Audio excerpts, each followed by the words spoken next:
Hello everyone, welcome you all in our online learning platform Let's Study India। हम इसमें BSc first semester zoology का discuss कर रहे हैं। आज के इस वीडियो में हम ह्यूमन क्रोमोसोमल डिसऑर्डर के बारे में डिस्कस करेंगे। ह्यूमन क्रोमोसोमल डिसऑर्डर के बारे में डिस्कस करेंगे जिसमें डिफरेंट टाइप्स आते हैं। जब हम देखते हैं किसी को हम नॉर्मल लैंग्वेज में कहते थे कि भाई ये अब नॉर्मल, इसके हाथ नहीं सही, इसके पैर नहीं सही, इसका मेंटल कंडीशन नहीं सही है, कुछ भी कह देते हैं, या हम एक वर्ड में एक चीज यूज करते हैं, पागल। ठीक है, बट ऐसा नहीं है। ये कुछ एबनॉर्मलिटीज हैं जिनको आज हम डिस्कस करेंगे डिटेल में। हम जानेंगे कि क्या हो रहा है, कैसे चीजें हो रही हैं। तो ये सारी प्रॉब्लम्स आ रही हैं और हर प्रॉब्लम्स को हम एक लाइन में सबको एक बार में पागल ही कह देते हैं, लेकिन नहीं, हर एक बीमारी है, हर बीमारी का अपना अलग अलग नाम है, अलग अलग चीजें हैं।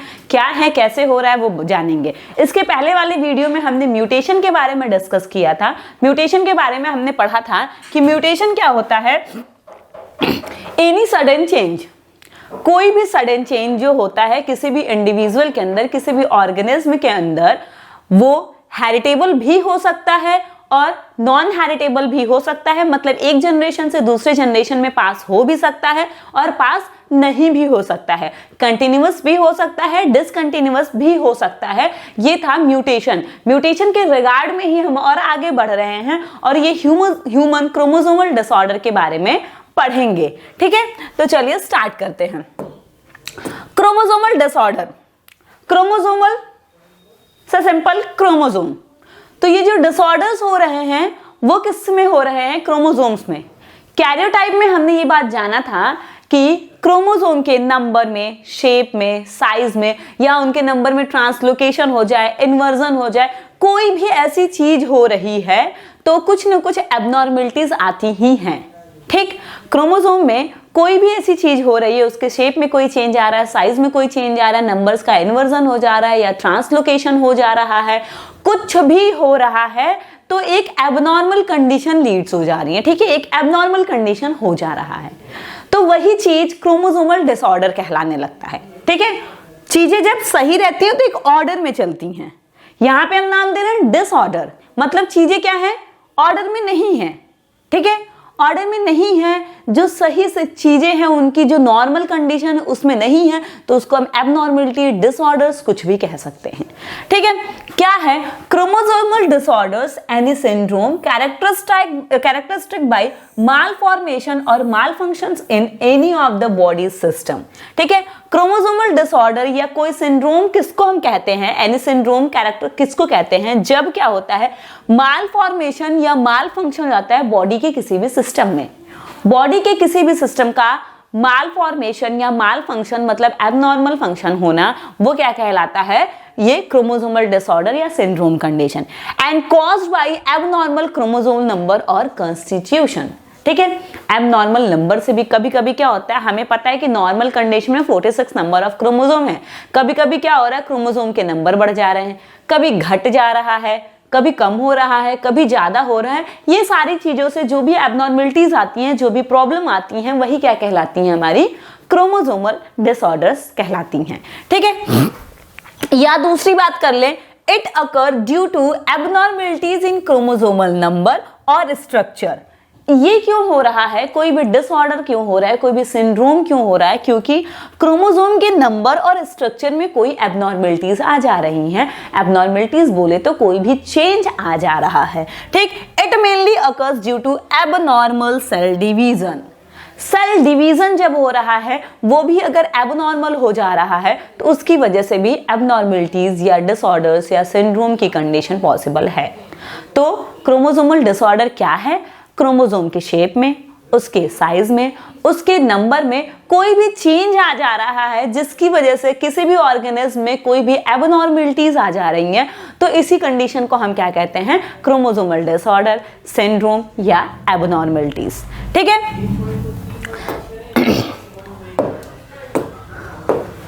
genetic disorders are those disorders which come and offspring from their parents are known as genetic disorders। ठीक है, genetic disorders क्या होते हैं? genetic disorders, क्रोमोसोमल disorders को हम genetic disorders भी कह सकते हैं। ठीक है, तो ये genetic disorders क्या होता है? ऐसे disorders जो पेरेंट से उनके ऑफस्प्रिंग में आ रहा है। ठीक है, किसी भी पेरेंट्स को कोई बीमारी है, अगर वो सेम बीमारी उसके बच्चे में आ रहा है, फिर उसके बच्चे में जा रहा है, फिर उसके बच्चे में जा रहा है, तो ये एक टाइप का जेनेटिक डिसऑर्डर कहलाता है। ठीक है, जेनेटिक मतलब जीन्स में कोई प्रॉब्लम आई है जिसकी वजह से डिसऑर्डर्स हो रहे हैं, और वो क्या करेंगे, जीन्स जैसे generation to generation pass on होती जाती हैं, उसी सेम तरीके से ये भी क्या होगा, ये डिजीज भी उसके साथ पास ऑन होता जाएगा, और इसको हम कहते हैं जेनेटिक डिसऑर्डर। और ये जनरली दो ग्रुप्स में इनको क्लासिफाइड किया गया है, एक है मेंडेलियन डिसऑर्डर और दूसरा है chromosomal disorder. First one is Mendelian disorder and second is chromosomal disorder. Mendelian disorder, those disorders which follows the law of Mendel in their inheritance is called as Mendelian disorder. It may be autosomal or sex linked.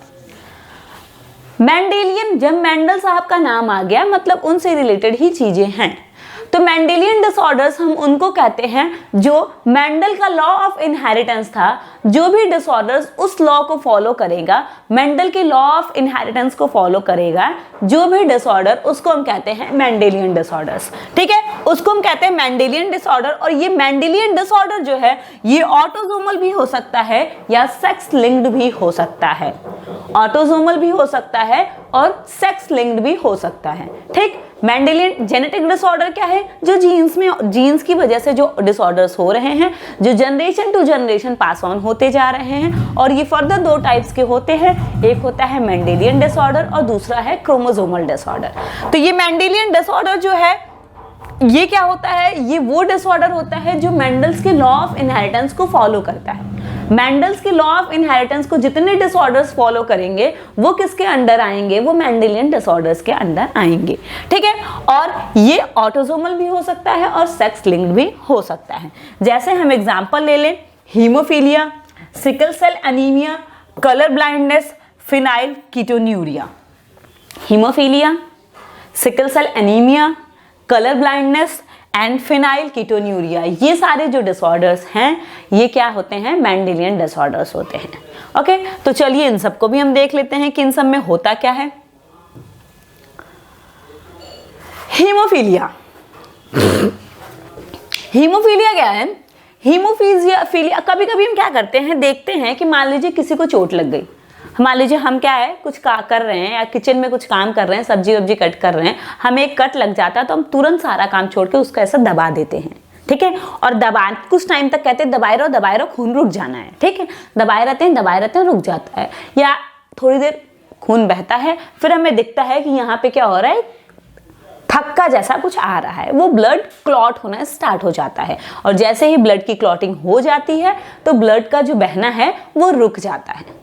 लेकिन जो haemophilia के patients होते हैं उनमें ऐसी चीजें नहीं हो पाती हैं, उनमें जो ब्लड की क्लॉटिंग होती है वो क्लॉटिंग नहीं हो पाती है, जिसकी वजह से बहुत ज़्यादा ब्लड लॉस होता है। अगर उनको थोड़ा सा भी चोट लगेगा, थोड़ी सी भी कट हो गई है, तो ब्लड का लॉस जो होगा वो बहुत ज़्यादा ब्लड का लॉस होता है। ठीक, देखिए haemophilia is usually an inherited bleeding disorders, एक ब्लीडिंग डिसऑर्डर है जिसमें ब्लीडिंग बहुत ज़्यादा होती है, चोट भले थोड़ी सी लगी हो बट खून बहुत ज़्यादा बह जाता है। तो ये नहीं समझना कि हाँ तुम्हारे अंदर बहुत ज़्यादा खून है इसीलिए तुम्हारा खून इतना बह रहा है, नहीं, उनके अंदर क्लॉटिंग फैक्टर्स की कमी है, क्लॉटिंग फैक्टर्स में प्रॉब्लम है, उनका ब्लड क्लॉट जो है वो अच्छे से नहीं हो पा रहा है, ब्लड क्लॉट वाला मैकेनिज्म जो है वो नहीं हो पा रहा है, जिसकी वजह से ब्लड में क्लॉटिंग नहीं हो पा रही है और उसकी वजह से ब्लड का जो बहना है वो कंटिन्यू होता रह रहा है।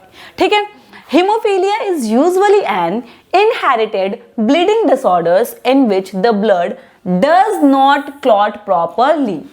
एक ब्लीडिंग डिसऑर्डर है जिसमें जो ब्लड होता है वो क्लॉट नहीं हो पाता है, जो क्लॉटिंग फैक्टर्स हैं वो अच्छे से फंक्शंस नहीं कर पा रहे हैं, जिसकी वजह से ब्लड का क्लॉट जो होना चाहिए, जिसकी वजह से ब्लड का बहना रुके, वो नहीं हो पा रहा है, और क्या हो रहा है, ब्लड जो है वो कंटिन्यू बहता ही जा रहा है। This can leads to spontaneous bleeding as well as bleeding following injuries और सर्जरी। इससे क्या होता है, हीमोफीलिया से क्या होता है, कभी कभी स्पॉन्टेनियस ब्लीडिंग भी होने लगती है। स्पॉन्टेनियस ब्लीडिंग होगी या तो कभी आपको कोई चोट लग गया, कोई सर्जरी हो गई, तो ब्लड जो है वो ब्लड का लॉस बहुत ज्यादा होगा, क्योंकि बहता ही जाएगा बहता ही जाएगा, क्लॉटिंग हो नहीं रही है। तो क्लॉटिंग जब होगी नहीं तो उसको रोकेगा कौन, रोकने वाला कोई है नहीं, तो वो बहता जाएगा और ब्लड का लॉस बहुत ज्यादा हो जाता है। Blood contains many proteins called as clotting factors that can help to stop bleeding.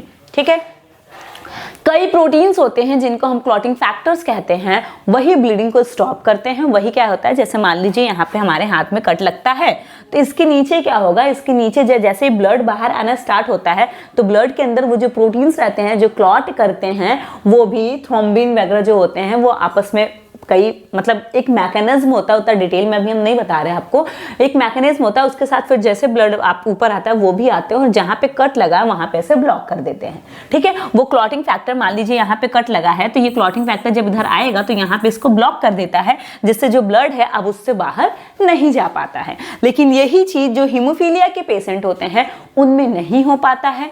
ये एक ब्लीडिंग डिसऑर्डर है जिससे क्या होता है कि ब्लड क्लॉटिंग नहीं हो पाती और खून जो होता है वो कंटिन्यू बहता ही रहता है। तो ये क्या होता है, एक सीरियस प्रॉब्लम भी हो सकती है, क्योंकि खून बहता जा रहा है, जब ज्यादा लॉस हो जाएगा ब्लड का तो आपके लिए डेफिनेटली ये प्रॉब्लमेटिक होगी ही होगी। ठीक, ये है हीमोफीलिया के बारे में। फिर बात करते हैं सिकल सेल एनीमिया। सिकल का मतलब होता है हसुआ। देखा होगा ये कैसा रहता है, ऐसे हसुआ टाइप का जो रहता है, इसी को हम कहते हैं सिकल। ठीक है, क्या है, sickle cell anaemia is one of the group of inherited disorder known as sickle disease. Sickle cell anaemia जो है ये एक इनहेरिटेड डिसऑर्डर है। ठीक है, एक इनहेरिटेड डिसऑर्डर है, मतलब इनहेरिट होता रहता है जनरेशन टू जनरेशन, जिसको होगा उसके बच्चे में भी होगा, उनके बच्चे में भी होगा, ऐसे एक इनहेरिटेड डिसऑर्डर है known as sickle cell disease, जिसको हम सिकल सेल डिजीज कहते हैं। सिकल सेल क्यों कह रहे हैं, क्योंकि इसमें जो सेल है वो सिकल शेप का हो जाता है।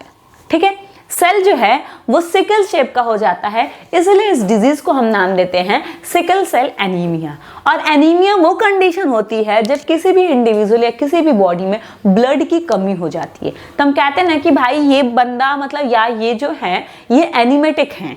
क्यों, क्योंकि इनके अंदर खून की कमी है। अब ये चीजें कैसे हो रही हैं ये देख लेते हैं।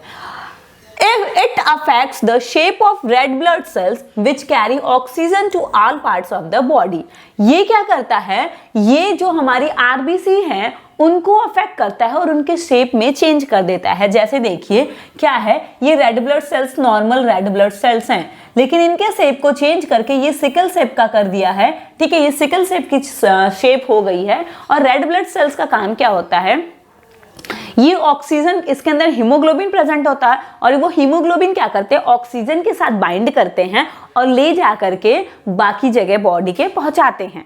हीमोग्लोबिन जो होता है वो कैरियर की तरह काम करता है, ऑक्सीजन को बाइंड करता है और बाकी जगहों पे पहुंचाता है। लेकिन जब ये सिकल सेल का हो जाता है, red blood cells are usually round and flexible. Red blood cells जो होते हैं वो यूजुअली गोले गोले होते हैं और फ्लेक्सिबल होते हैं। So they move easily through blood vessels, इसलिए वो ब्लड वेसल से बहुत इजिली मूव आउट कर सकते हैं। ठीक, in sickle cell anaemia some red blood cells are shaped like sickles और क्रिसेंट मून्स। कुछ क्या होता है, सिकल सेल एनीमिया के केस में कुछ रेड ब्लड सेल्स जो होते हैं, जैसा हमें वहां पे देखने को मिल रहा है, वो सिकल या क्रिसेंट मून लाइक शेप बना लेता है। This sickle cell also become rigid and sticky, और ये सिकल सेल जो होते हैं ये रिजिड और स्टिकी हो जाते हैं, विच कैन स्लो और block the blood flow. Sticky हो गए हैं, ब्लड का क्या है नेचर, फ्लो करते रहना है, उसको खून तो दिन भर दौड़ता रहता, सर्कुलेशन तो हमेशा होता रहता है ना, तो उसीलिए ये ब्लड सेल्स जो है ये फ्लेक्सिबल है, राउंड है, आराम से आ जा रही हैं, कोई प्रॉब्लम नहीं है। लेकिन इनके साथ यही प्रॉब्लम हो जा रही है, ये स्टिकी नेचर के भी हो जाते हैं, पता चला कहीं कहीं जाके चिपक जाए और चिपकते चिपकते हो सकता है कि ये क्लॉट बना दे, वहां पे क्लॉटिंग बना सकते हैं या वहां पे ब्लॉकेज कर सकते हैं और ब्लड का सर्कुलेशन जो है वो स्लो हो जाएगा या सर्कुलेशन रुक भी सकता है। ठीक, तो सिकल सेल एनीमिया क्या है, सिकल सेल एनीमिया ये एक डिजीज कंडीशन है, एक इनहेरिटेड डिसऑर्डर है जिसमें जो रेड ब्लड सेल्स होती हैं वो क्रिसेंट मून लाइक शेप की या सिकल शेप की हो जाती हैं, जिससे वो क्या होता है कि ब्लड का जो फ्लो है सर्कुलेशन जो है वो स्लो हो सकता है, स्टॉप हो सकता है। क्यों? क्योंकि ये सिकल सेल जो होते हैं, ये सेल आरबीसी जो राउंड शेप की थी वो सिकल सेल के होने के बाद क्या करती है, ये थोड़ी सी स्टिकी हो जाती हैं और रिजिड भी हो जाती हैं, जिसकी वजह से जो सर्कुलेशन की प्रोसेस एक स्मूथ मैनर में हो रही थी वो नहीं हो पाती है। ठीक है,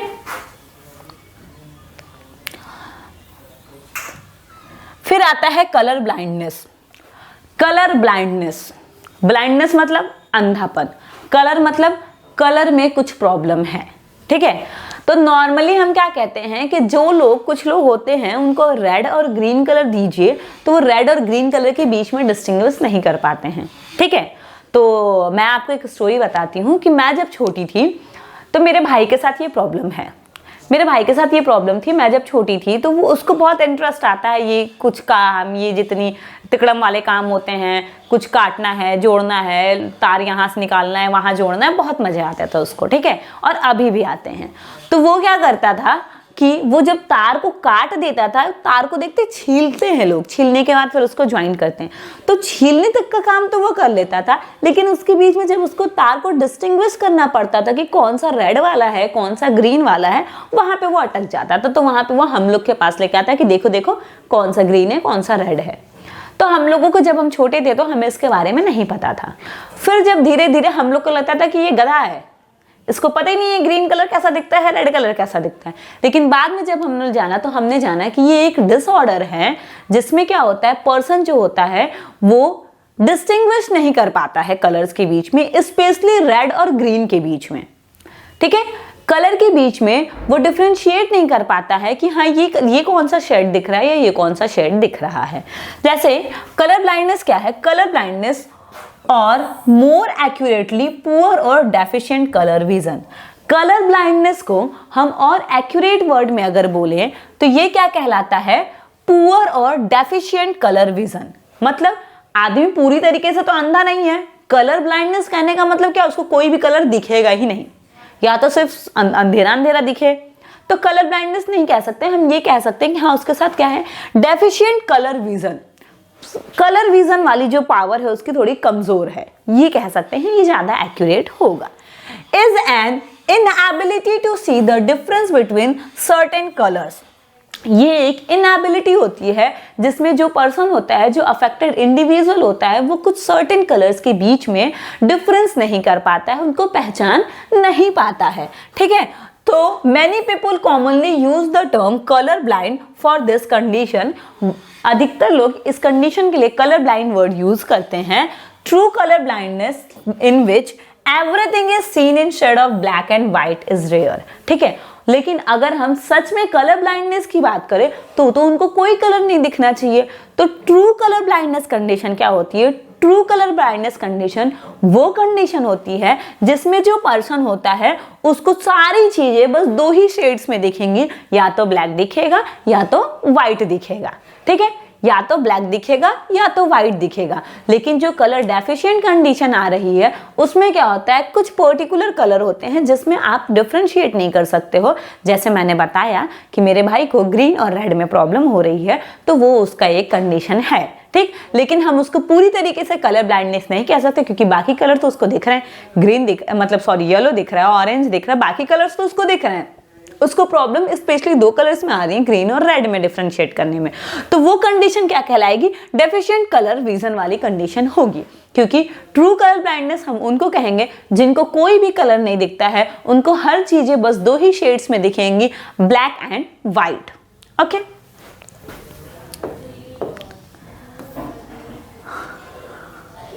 अब बात आती है फिनाइल कीटोन्यूरिया। फिनाइल कीटोन्यूरिया, ठीक, phenylketonuria commonly known as PKU। P से फिनाइल, K से कीटो, न्यूरिया मतलब यूरिया, U से urea. Is an inherited disorder. ये भी कैसा डिसऑर्डर है, एक इनहेरिटेड डिसऑर्डर है that increases the level of substance called phenylalanine in the blood.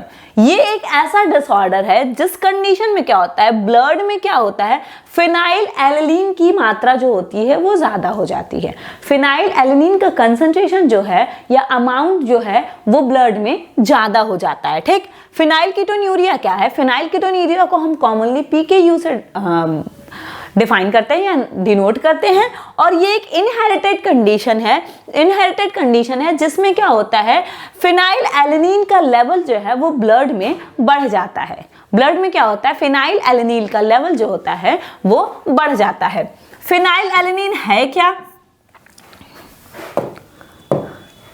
Phenyl alanine is a building block of proteins. ये क्या है? फिनाइल एलेनिन क्या होते हैं? प्रोटीन्स के बिल्डिंग ब्लॉक्स होते हैं जिनसे मिलकर के प्रोटीन बना होता है। जैसे हम कहते हैं ना, amino acids are the building block of proteins, उसी तरीके से क्या है, phenylalanine is a building block of proteins and amino acids, एक अमाइनो एसिड्स होता है। That is obtain through the diet, जिसको हम डाइट से लेते हैं। It is found in all proteins and in some artificial sweeteners। ठीक है, ये हर प्रोटीन में पाया जाता है और कुछ आर्टिफिशियल स्वीटनर्स में भी पाया जाता है। If PKU is not treated, phenylalanine can build up to a harmful level in the body, causing intellectual disabilities and other serious health problem। ठीक है, क्या होता है, ऐसा नहीं है कि हमारी बॉडी में पहले से है, हम डाइट के थ्रू लेते हैं और ये जनरली हर प्रोटीन में प्रेजेंट होता है। ये प्रोटीन का बिल्डिंग ब्लॉक होता है तो हर प्रोटीन में प्रेजेंट होगा ही होगा। लेकिन इसका क्या होता है, हमारे ब्लड में इसका लेवल बहुत ज़्यादा बढ़ जाता है, और ब्लड में जब इसका लेवल बहुत ज़्यादा बढ़ जाएगा तो ये हमारे लिए एक हार्मफुल कंडीशन है, एक प्रॉब्लमेटिक कंडीशन है। क्योंकि इससे इंटेलेक्चुअल डिसेबिलिटीज होती हैं और भी बहुत से हार्मफुल इफेक्ट इसके हैं जो हमारी बॉडी में देखने को मिलते हैं। तो ये सारे जो थे, ये थे मेंडेलियन डिसऑर्डर के बारे में। इनको मेंडेलियन डिसऑर्डर इसलिए कहते हैं क्योंकि इनका जो इनहेरिटेंस पैटर्न है वो मेंडल के लॉ ऑफ इनहेरिटेंस को फॉलो करता है, इसलिए इन सारे डिसऑर्डर्स को हमने मेंडेलियन डिसऑर्डर की कैटेगरी में रखा है। ठीक, मेंडेलियन डिसऑर्डर कैटेगरी में इसको इसीलिए रखा गया है क्योंकि इनका जो इनहेरिटेंस पैटर्न है वो मेंडल के लॉ ऑफ इनहेरिटेंस को फॉलो करते हैं। ठीक, अब आ जाते हैं हम क्रोमोसोमल डिसऑर्डर्स पे। क्रोमोसोमल मेंडेलियन डिसऑर्डर्स हमने, जेनेटिक डिसऑर्डर में हमने दो टाइप्स को पढ़ा कि जेनेटिक डिसऑर्डर्स वो डिसऑर्डर्स होते हैं जो जीन्स की वजह से होते हैं और ये generation to generation pass on हो रहे हैं, जिसमें दो टाइप्स का था, एक मेंडेलियन डिसऑर्डर और एक क्रोमोसोमल डिसऑर्डर। मेंडेलियन डिसऑर्डर्स में हमने डिफरेंट कंडीशन जैसे haemophilia, sickle cell anaemia, phenylketonuria, ये सारी चीजें देखा। और यहाँ पे अब हम यहाँ से क्रोमोसोमल डिसऑर्डर से स्टार्ट करते हैं। अब देखते हैं क्रोमोसोमल डिसऑर्डर क्या है, कैसे होता है, उसका क्या क्या इफेक्ट है, क्या क्या उससे प्रॉब्लम्स आ सकती हैं। ठीक, क्या फायदा है और क्या नुकसान है। हालांकि फायदा तो कुछ ज्यादा देखने को मिलेगा नहीं, हमें नुकसान ही ज्यादातर देखने को मिलेगा। ठीक, the chromosomal disorder is also called as chromosomal abbreviation. Chromosomal disorder को हम और क्या कह सकते हैं, क्रोमोसोमल एब्रीविएशन कह सकते हैं। क्या कह सकते हैं, chromosomal abbreviation. It occurs due to change in structure of chromosome और number of chromosome। अब ये क्यों हो रहा है, ये क्रोमोसोम के स्ट्रक्चर में हो सकता है चेंज आ जाए या हो सकता है उसके नंबर में चेंज आए। मैंने बताया शेप, साइज, नंबर कुछ में भी चेंज आ रहा है तो एबनॉर्मल कंडीशन होंगी ही होंगी, और वही चीज यहाँ पे हो रहा है। और इसको हम एक और नाम देना चाहते हैं तो क्रोमोसोमल एब्रीविएशन नाम दे सकते हैं। और ये क्या हो रहा है, क्रोमोसोम के स्ट्रक्चर में, उसके शेप में, किसी भी चीज में चेंज आ रहा है जिसकी वजह से कुछ डिसऑर्डर्स हो रहे हैं। It is of two types, ये फर्दर दो टाइप्स के हैं, पॉलीप्लॉइडी एंड एन्यूप्लॉइडी। ठीक है, क्रोमोसोमल डिसऑर्डर जो है वो फर्दर दो टाइप्स के हैं, पॉलीप्लॉइडी एंड एन्यूप्लॉइडी। ठीक, अब ये दोनों क्या है ये देख लेते हैं। पहले हम बात कर रहे हैं पॉलीप्लॉइडी की। पॉलीप्लॉइडी क्या है, in such variations the chromosome number is multiply in the diploid sales.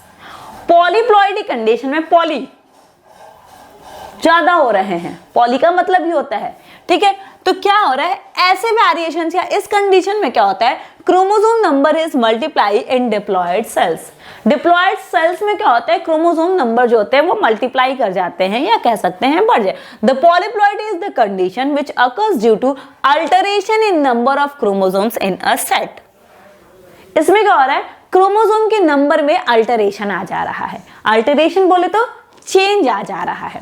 जो क्रोमोसोम सेट हैं उसके नंबर में अल्टरेशन आ रहा है, जिसकी वजह से पॉलीप्लॉइडी की कंडीशन अराइज हो रही है। The polyploidy occurs due to failure in cytokinesis after telophase. जब हम सेल साइकिल के बारे में पढ़ेंगे तो सेल साइकिल के बारे में जब हम पढ़ेंगे तो हमें ये पता चलेगा कि सेल साइकिल जो होता है वो अलग अलग स्टेज में होता है। तो अलग अलग स्टेज में जब टेलोफेज में हम जाते हैं तो टेलोफेज के बाद साइटोकाइनेसिस होनी होती है, ठीक है। तो यहाँ पे प्रॉब्लम कहाँ आ रही है पॉलीप्लॉइडी में, इसी साइटोकाइनेसिस में, मतलब साइटोकाइनेसिस नहीं हो पा रही है अच्छे से, फेलियर इन साइटोकाइनेसिस। जो टेलोफेज के बाद साइटोकाइनेसिस फेज आता है और वो साइटोकाइनेसिस की में जो सेल डिवीजन की प्रोसेस है वो नहीं हो पा रही है अच्छे से, वो फेल हो जा रहा है और उसी वजह से पॉलीप्लॉइडी कंडीशन अराइज हो रही है, ठीक। और इसमें होता क्या है, क्रोमोसोम के नंबर में अल्टरेशन आ जाता है, उसमें चेंज आ जाता है। The polyploidy condition is generally present in plants and in Drosophila. Polyploidy condition अगर हम देखेंगे तो ये जनरली प्लांट्स और ड्रोसोफिला में देखने को हमको मिलता है, ठीक है। ज्यादातर ये किस में देखने को मिलते हैं, ड्रोसोफिला और प्लांट्स में देखने को मिल रहे हैं।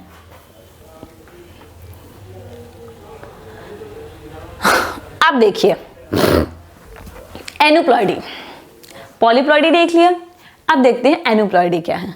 The aneuploidy is the variation of number of chromosome which occurs due to non disjunction or non separation of chromosome at the time of meiosis 1 or anaphase 1 और ऑफ कैरियोकाइनेसिस। क्या हो रहा है, अभी हमने क्या कहा कि पॉलीप्लॉइडी क्यों हो रहा था, साइटोकाइनेसिस नहीं हो पा रही थी। साइटोकाइनेसिस में फेलियर होने की वजह से क्या हो रहा था, पॉलीप्लॉइडी की कंडीशन अराइज हो रही थी। तो एनुप्लॉइडी क्यों हो रहा है, अब यहां पे बात आ रहा है karyokinesis. Cytokinesis is what, cytokinesis मतलब साइटोप्लाज्म का डिवीजन। मानिए कि ये कोई एक सेल है, ठीक है, ये एक सेल है, इसमें ये न्यूक्लियस है, न्यूक्लियस के अंदर क्रोमोसोम्स होंगे। तो क्या होगा, मान लीजिए इसको डिवाइड करना है तो सबसे पहले क्या होगा कि इसके क्रोमोसोम्स डिवाइड करेंगे, मतलब उसके डीएनए डिवाइड करेंगे, फिर उसके क्रोमोसोम्स डिवाइड करेंगे, देन क्या होगा ये न्यूक्लियस, फिर क्या होगा एक सेल रहेगी उसमें न्यूक्लियस डिवाइड करके 2 न्यूक्लियस बन जाएंगे, फिर ये वॉल जो होंगी ये क्या होंगी, इनवेजिनेट होना स्टार्ट होंगी, फिर ये साइटोप्लाज्म में डिवीजन होगा और ये 2 अलग अलग सेल्स बन जाएंगे, या जितने बनने हैं 4 बनने हैं तो 4 बन जाएंगे, ठीक है। लेकिन यही क्या हो रहा है, साइटोकाइनेसिस मतलब ये जो साइटोप्लाज्म का डिवीजन होना है ये नहीं हो पा रहा है, ठीक है, साइटोप्लाज्म का डिवीजन नहीं हो पा रहा है। ये कैरियोकाइनेसिस क्या है, न्यूक्लियर का डिवीजन नहीं हो पा रहा है, ठीक है, न्यूक्लियस का डिवीजन नहीं हो पा रहा है, यही कंडीशन है। इसको डिटेल में जब हम सेल साइकिल पढ़ेंगे तो उसमें हम एक एक चीजें डिटेल में बिल्कुल पढ़ेंगे। आपको टेंशन लेने की जरूरत नहीं है, ये हमारी जिम्मेदारी है आपको पढ़ाना और आपके एग्जाम के पहले आपका सिलेबस भी कंप्लीट कराना, ठीक है। अब देखिए एनुप्लॉइडी क्या है, aneuploidy is the variation of number of chromosome. Chromosome के नंबर में वेरिएशंस आ रहे हैं, मतलब क्रोमोसोम के नंबर में चेंज आ रहे हैं, which occurs due to non disjunction और, जादू है ना, which occurs due to non-disjunction or non-separation of chromosome at the time of meiosis 1 और anaphase 1 of karyokinesis, ठीक है। karyokinesis का जब meiosis 1 का anaphase 1 चल रहा होगा, ये इतना डिटेल में आपको कंफ्यूजिंग लगेगा तो आप अभी के लिए इसको स्किप कर देना। जब हम सेल साइकिल या सेल डिवीजन पढ़ लेंगे तब के लिए तब आपको ये सारी चीजें सिंपल हो जाएंगे, ठीक है। अभी ये याद रखिए कि क्या होता है, non disjunction or non separation of chromosome. Chromosome जो है वो सेपरेट नहीं हो पा रहे हैं, ठीक है, जो उनको सेपरेट होके अलग अलग होना है वो सेपरेट नहीं हो पा रहे। कैरियोकाइनेसिस में नहीं हो रहा, मतलब न्यूक्लियस का डिवीजन नहीं हो रहा है, तो नहीं हो रहा तो वो अलग अलग कहाँ से हो रहा है, एक ही रूम में है ना। अभी मान लीजिए हम बैठे हैं यहाँ, मेरे भाई बहन बैठे हैं, सब हम बैठे हैं, हमारी लड़ाई हो गई, लेकिन लड़ाई कैसे मनाएगी, लड़ाई हो भाई, यहाँ कोई गुस्सा करके रूम रूम छोड़ दे, कोई दूसरे रूम में जाके बैठ जाए, तब तो कहेंगे ना कि हाँ लड़ाई हो गई, हम सेपरेट हो गए, लड़ाई करा है इसलिए हम सेपरेट हैं, हम एक साथ नहीं रहेंगे क्योंकि हमारे बीच में लड़ाई हुई है। लेकिन यहाँ पे क्या हो रहा है, या उस कंडीशन में क्या होगा, जब हम इसी रूम में रहेंगे तो सेपरेशन तो कहलाएगा नहीं, क्योंकि हम हैं अभी भी फिलहाल एक ही रूम में। ठीक, तो वही चीज यहाँ पे हो रहा है। क्रोमोसोम्स जो हो रहे हैं वो कैरियोकाइनेसिस ही नहीं हो पा रही है, ये न्यूक्लियस के अंदर ही सारे क्रोमोसोम रहेंगे, और जब कैरियोकाइनेसिस नहीं हो पा रहा है तो मतलब क्रोमोसोम का क्या है, सेपरेशन नहीं हो पा रहा है। तो वही कंडीशन किसको लीड्स करती है, वो एनुप्लॉइडी को ये कंडीशन लीड करती है हमारी। The addition of one or more chromosome to the normal diploid chromosome is called as hyperploidy or trisomy. अब क्या हो रहा है, क्रोमोसोम का मान लीजिए डिवीजन तो हो जा रहा है, लेकिन वो कहीं जहां जाना था वहां जा नहीं पा रहा है, तो उसी के पास उसी न्यूक्लियस में और क्रोमोसोम के नंबर, इसका मतलब बढ़ गए। तो क्रोमोसोम पहले से क्या है, डिप्लॉयड कंडीशन में, मतलब 2 तो हैं उसके पास, एक और बढ़ गया तो 3 हो गए, तो उस कंडीशन को हम क्या कहते हैं, ट्राइसोमी या हाइपरप्लॉइडी कंडीशन कहते हैं। क्या हो रहा है, the addition of one or more chromosome to the normal diploid chromosome, एक जो नॉर्मल डिप्लॉयड क्रोमोसोम है उसमें क्या हो रहा है, एक या और भी ज्यादा क्रोमोसोम्स का ऐड होना, वो क्या कहलाता है, हाइपरप्लॉइडी या ट्राइसोमी। हाइपरप्लॉइडी मतलब प्लॉइडी बढ़ती जा रही है, हाइपर होगी बहुत ज्यादा हो गई, या तो ट्राइसोमी मतलब 3 क्रोमोसोम हो गए। इसका एग्जाम्पल क्या क्या है, Down syndrome, Edward syndrome, Patau syndrome, Klinefelter syndrome. क्या है, डाउन सिंड्रोम, डाउन हो गया है, एडवर्ड सिंड्रोम एकदम उल्टा ही पलटा हो गया है, पटाउ सिंड्रोम और फिर है क्लिनफिल्टर सिंड्रोम। ये एग्जाम्पल्स हैं एनुप्लॉइडी के। ठीक, तो हर एक एग्जाम्पल्स को हम डिटेल में देखेंगे कि क्या हो रहा है।